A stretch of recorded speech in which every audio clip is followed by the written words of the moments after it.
Our Congressman James Comer is here. Congressman, great to have you back on the show. And I want to start with some of the revelations from my friend Peter Schweizer's latest book called The Invisible Coup. When he's really looked at some of these countries, particularly we're looking at Mexico and China, but there are some others as well that have seem to be trying to subvert our country. This is beyond some sort of a great replacement or anything like that. And we've kind of moved into, we're seeing foreign actors try to use America's, I think, our empathy, I think our wanting to be inclusive against us.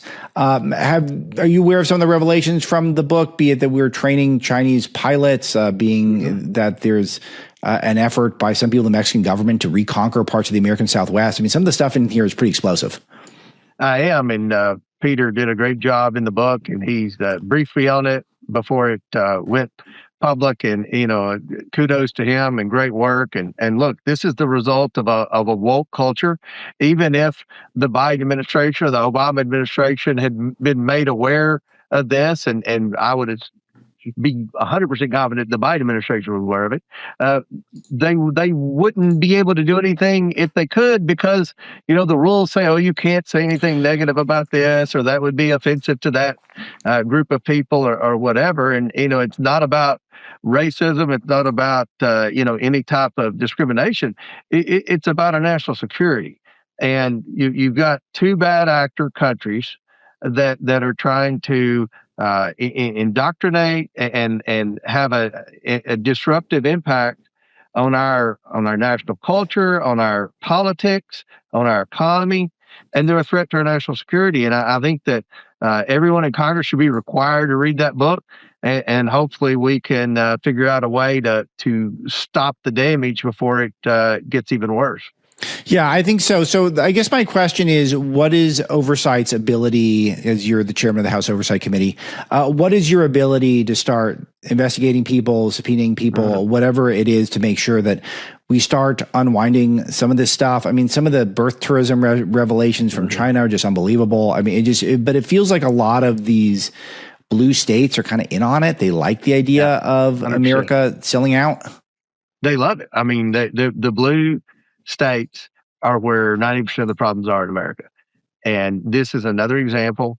You look at what we're doing right now with Minnesota social program fraud that's taking place, particularly among the Somali community up there. They declared war on Republicans. We're all racist for even suggesting it. And so what if they wasted a little bit of taxpayer dollars? They're entitled to that. I mean, that's the attitude of the blue state mayors and blue state governors. They've built a political organization around people from other countries that have come to the United States, people that ideologically hate America. They ideologically hate our Constitution. They hate the whole concept of democracy. And it's very unfortunate. I think you're going to see a mass exodus from these big cities. But in the meantime, we've got a national security crisis here, in addition to a welfare abuse crisis and a lot of other crises within the government. And I hope that this book raises awareness. And I hope on the Oversight Committee, we can use our platform to amplify the problem, to where the people reject these liberal blue city mayors, like what we're seeing in Minneapolis and what we've seen in New York City, what we're seeing in Chicago and these other places, to try to prevent this from happening in the future. So let's turn to what some of the work that you guys have been doing. You're holding Hillary Clinton and Bill Clinton in contempt of Congress for refusing to comply with subpoenas. Give me the details of what they're refusing to do. And I'll just jump ahead. And wasn't this the exact type of stuff that got Steve Bannon and Peter Navarro put in jail? Yeah, but there's a huge difference in what we did on the website yesterday and what we saw in previous Congresses that the Democrats have done. This was a bipartisan vote. Now, I don't think we've gotten enough credit for that. A majority of Democrats on the Oversight Committee, which is the most partisan of all the committees, a majority of Democrats voted with Republicans to hold Bill Clinton in contempt of Congress. And there were also Democrats that joined all the voting in voting to hold Hillary Clinton in contempt of Congress. So it's bipartisan. The Clintons refused to comply with our subpoenas. They waged a public relations battle to say that me as chairman, that I was weaponizing the Oversight Committee, and that essentially the Clintons were entitled to be treated differently. That number one, they didn't have to comply with the subpoena, but if they did, we couldn't have a transcript. And only I could go up and ask questions. I couldn't bring my professional legal staff on the Oversight Committee who do nothing but depositions all week long. So the Clintons got sent a message that they're not above the law. I think this helps the credibility of the Oversight Committee, because it's not a partisan witch hunt like the Democrats and the liberal media were trying to say. With a majority of Democrats voting with us, it proves that we do credible work on the Oversight Committee. This is all about the Epstein investigation, which the Democrats have been obsessed with. There's a key witness here, Bill Clinton, who is photographed countless times with Epstein, who had Epstein over to the White House 17 times while he was president, who flew on Epstein's plane 26 times post-presidency. This is a man that had a close relationship with Epstein, and he should have to sit down and answer questions. Because if the Democrats are serious about getting the truth about the Epstein tragedy and trying to hold people accountable, then we need to hear from all the witnesses, and he's a prime witness. So yesterday was a victory for accountability, and I'm real proud of the work we've done on the Oversight Committee. Yeah, this is remarkable because the left brings up Epstein with regard to Trump over and over again, even though Trump kicked Epstein out of Mar-a-Lago, and there's no evidence that he did anything improper. And yet you've got Bill and Hillary Clinton, whose ties to Epstein are much clearer. It doesn't get any media attention for obvious reasons, and you guys are trying to do your best to raise awareness about the situation, and they just ghost you. So this is where we get concerned here, people in my audience, that how come we know the shoe's on the other foot? We know that if a Democrat oversight committee subpoenaed Republicans and the Republicans ignored the subpoenas, that they would be perp walked and handcuffed. But no one really believes it's going to happen to Bill and Hillary. So what is the best case scenario here for us? Well, the first step was to hold them in contempt of Congress in the committee. We did that. And look, you don't know how hard it's been over the past 3 years to get Republicans to join in accountability efforts. We got every Republican and half the Democrats. So now the next step, it goes to the House floor for a vote. And with the momentum we have from all the, so many Democrats voting for it and every Republican, it should pass on the House floor. Once that happens, then it's delivered to the Department of Justice. The last person we held in contempt of Congress was Merrick Garland, and we had to turn it over to the Department of Justice led by Merrick Garland. So obviously he didn't do anything about it. This time, we're going to turn it over to a Department of Justice led by Trump's Attorney General, Pam Bondi. So the questions about accountability then will fall into Pam Bondi's lap. At the point at which we hand the contempt of Congress to the Department of Justice, then we've done every single thing that we can do in Congress. Now, the Congress can't arrest anyone. Congress can't put anyone in jail. That's the Justice Department. What Congress can do is investigate and refer. And this is going to be the biggest referral in the history of Congress, referring a former president and a former Secretary of State to the Department of Justice for failing to comply with a congressional subpoena, and it being a legitimate bipartisan vote. I think that's something that we've never seen before, and I think that's a huge win on accountability, and hopefully the Department of Justice will do something about it. And remember how Merrick Garland's Department of Justice treated Republicans when they were held in contempt. So what do you think happens next? What are your moves?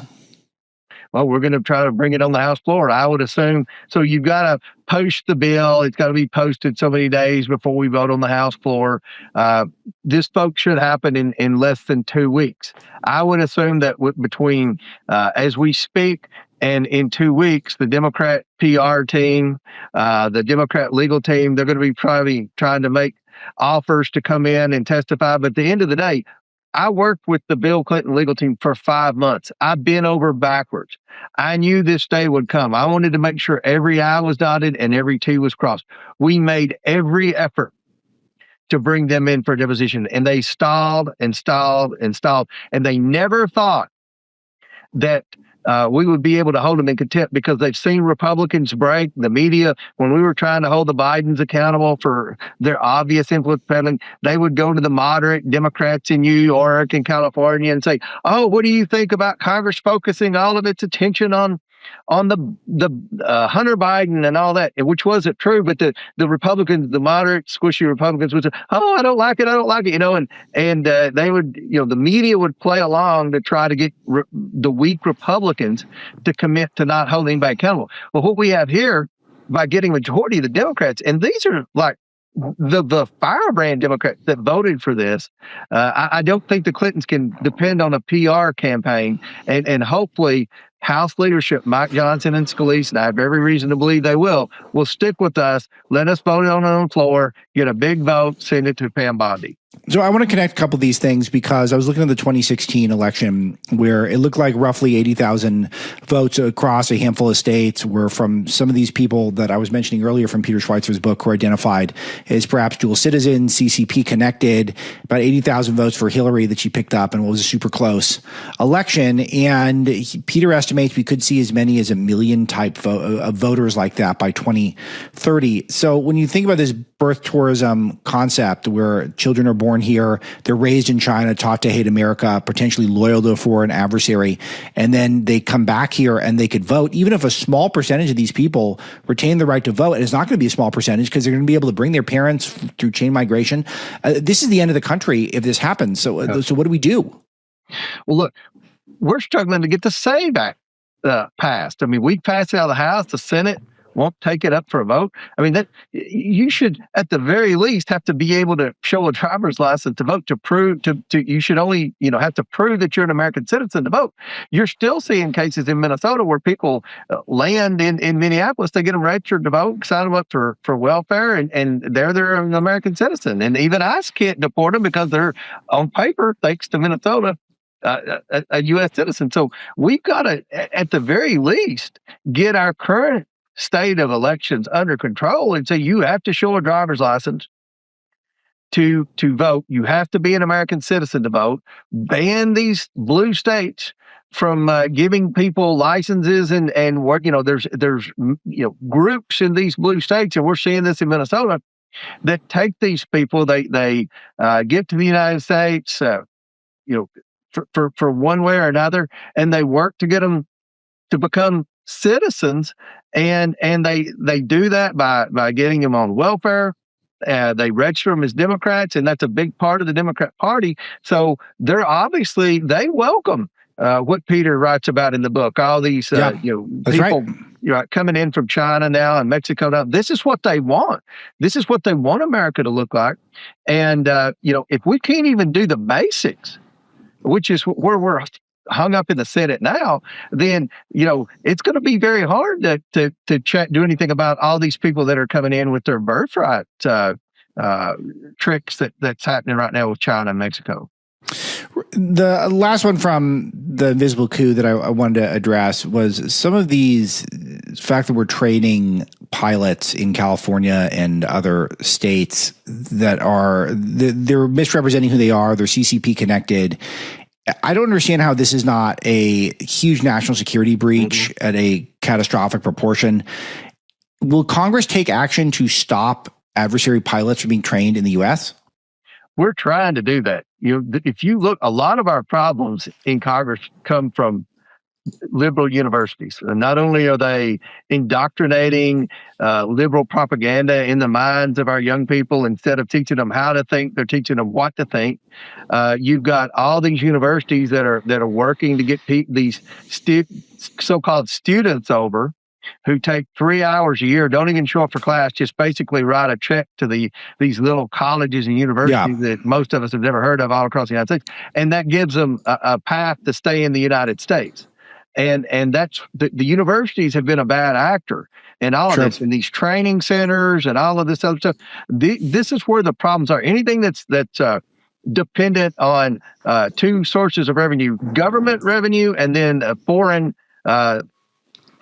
revenue coming in for tuition and things like that, that becomes a problem. And I think that we're honestly a long way from getting a handle on that. We've got to start with driver's licenses, the basic stuff, and go from there. We've got to take steps in this, but we can't even get that through the Senate. And this window of opportunity where there's a Republican majority in the House, Republican president, Republican majority in the Senate, we better take advantage of it. But I think you'll find everybody's down on Congress, and believe me, Congress is broken. But you'll find most of the problems in Congress are in the Senate, and it may be because you can't get 60 votes. That's obviously one of the reasons. The Republicans need to think long and hard about how can we pass an agenda that benefits every American and the future of America. And if it's to end the filibuster, then they better get serious about it, because this window of opportunity is not always going to be there. And when the Democrats get a majority in the Senate, I know what they're going to do.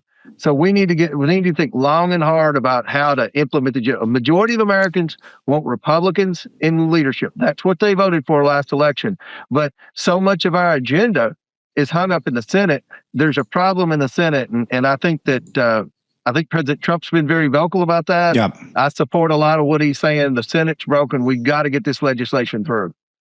All right, I want to turn to Minnesota now and talk about some of the fraud that's been exposed there, which I think is just sort of the tip of the iceberg there. We're going to see that, I think, all over the country. I'm thinking of my home state of California, where we've had these fake high-speed rails that have never gotten built, things like that. There's so much investigation that needs to take place. Give me your perspective overall on what's happened in Minnesota, what actions Oversight might be taking, and then I want to go big picture after that, but let's start there. So it's my understanding that the Department of Justice is on the ground as we speak, working on individuals who have defrauded the welfare system in Minnesota. Our oversight investigation centers around the government employees and elected officials. Obviously, the mayor, the mayor of Minneapolis, the attorney general of Minnesota, and the governor of Minnesota are at the top of the list of elected officials who we believe have known for years that this fraud was taking place. So our investigation centers around the leaders who allowed this to happen. But what I'm finding is that this fraud is in every government program, whether it's food assistance, whether it's housing assistance, whether it's transportation assistance. This is a big problem, not just in Minnesota, but a lot of states. The mental health money that's become available, the addiction recovery, all the big pots of money. You've got these minority groups that are coming in, say, according to the Democrats in these blue states, they're entitled to a big percentage of that.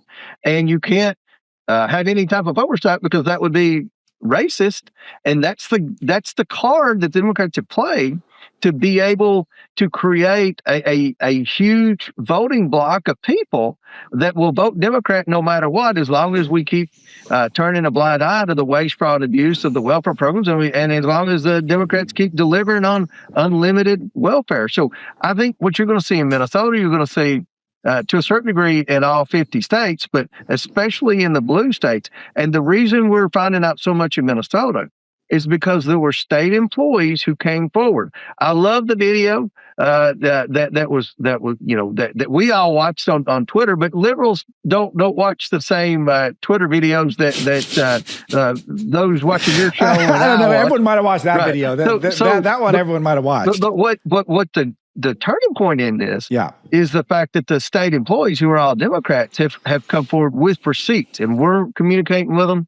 I know the Department of Justice is communicating with them, and hopefully that'll lead to prosecutions, and hopefully other states in California and Illinois and New York, state employees that have information on fraud will reach out to the House Oversight Committee, because we'll take it seriously, we'll protect the whistleblowers, and we'll get the bad guys.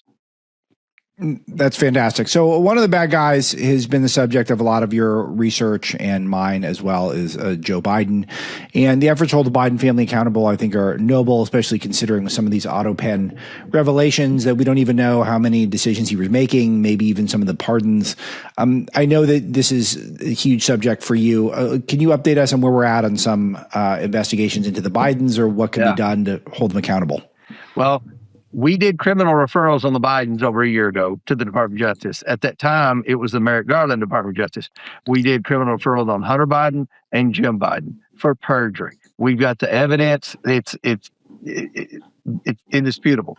That was turned over to, obviously, Merrick Garland, but it's a 5-year statute of limitations. So Pam Bondi's had those referrals on her desk for almost a year.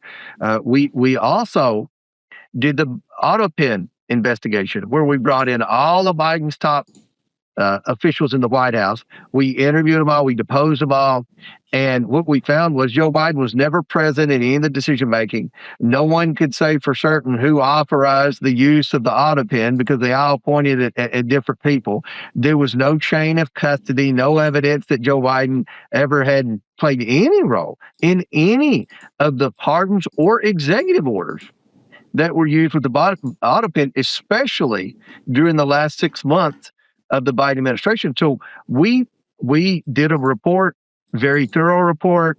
We did it by the book, through depositions, through we looked at Joe Biden's calendar. There were never any meetings scheduled where he talked about the pardons. There was no participation by Joe Biden whatsoever in this. And we issued a report where we recommended that the Trump administration declare all the pardons and executive orders signed with the auto pen null and void. Now, Trump tweeted that out, but nothing's happened. It's still, just because he tweeted it out doesn't mean anything's changed. All the people that have gotten pardons, including Dr. Fauci and Adam Schiff and Lion Jamie Raskin and all those people, they still have pardoned, even though Trump tweeted that they didn't. So someone at the department, the Trump administration needs to move on this. Just because he tweeted it out, just because the Oversight Committee recommended it, it hasn't been official yet. And that's important, because if you're going to take those criminal referrals on the Bidens, you better get their pardons kicked out first. If anyone's ever going to, we did a criminal referral on Dr. Fauci. Again, no one in the Department of Justice has done anything about it. But if you're going to do something about it, you better get rid of that pardon first. So we've done a lot of work to try to hold the Bidens and Dr. Fauci accountable, but we're not seeing a lot of results from the Department of Justice. So, Congressman, this is where I want to be crystal clear here. So the holdup right now for you and for your investigation seems like a pretty consistent theme here is the Department of Justice. 100%. What do you attribute this to? Do you feel like is it a bandwidth issue? Is it a priority issue? How do we get their attention and their focus?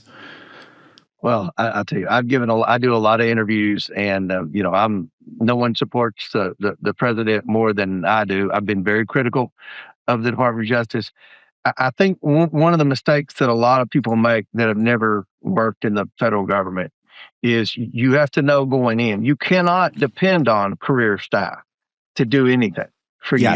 Whether you're Lee Zeldin at the EPA, or whether you're Brooke Rollins at the U.S. Department of Ag, or whether you're Pam Bondi at the Department of Justice, you cannot depend on the career employees. I hope you find some that will do some work that they may not like to do, but you've got to bring your own people in to do the work. Somebody has to do the work.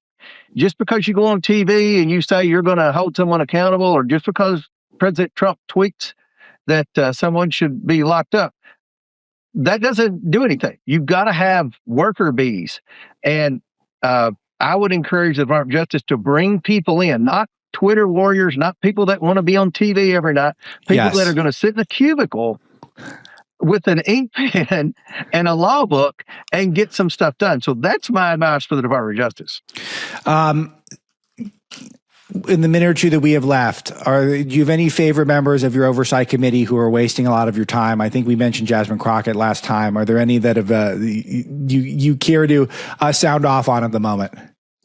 Well, look, I think if anybody watches an oversight committee hearing, they see, people grandstand on the Democrat side, like Ms. Stansberry from New Mexico, obviously Jasmine Crockett. Ro Khanna, I think, proved yesterday he's kind of full of crap. I mean, he's been all about this Epstein stuff, the discharge petition and all that. And then he didn't even vote to hold the Clintons accountable for defying a congressional subpoena in the Epstein investigation. I mean, I think that I'm glad you brought him up, because he's out here in California and he was seen as one of the sane Democrats. Not to say he ever votes appropriately. He always votes wrong, but he always seemed sane. And he's trying to drive our whole tax base out of the state by threatening a wealth tax, which is never going to happen anyway. So it's like the most politically idiotic thing I've ever seen, because he's not going to pull it off. So he's just scaring everyone out of here. And it's like, I got kids in the public school system. It's like, I'm already here. So it's like, why is he ruining this? I don't know.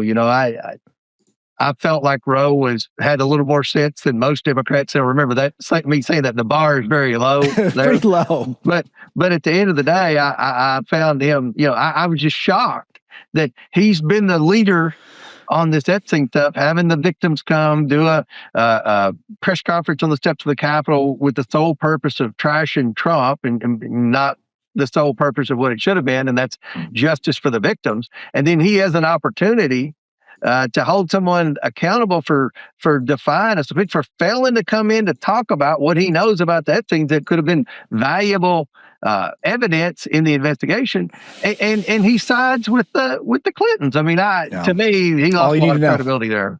All you need to know. Congressman James Comer, always appreciate these conversations. Oversight Committee Chairman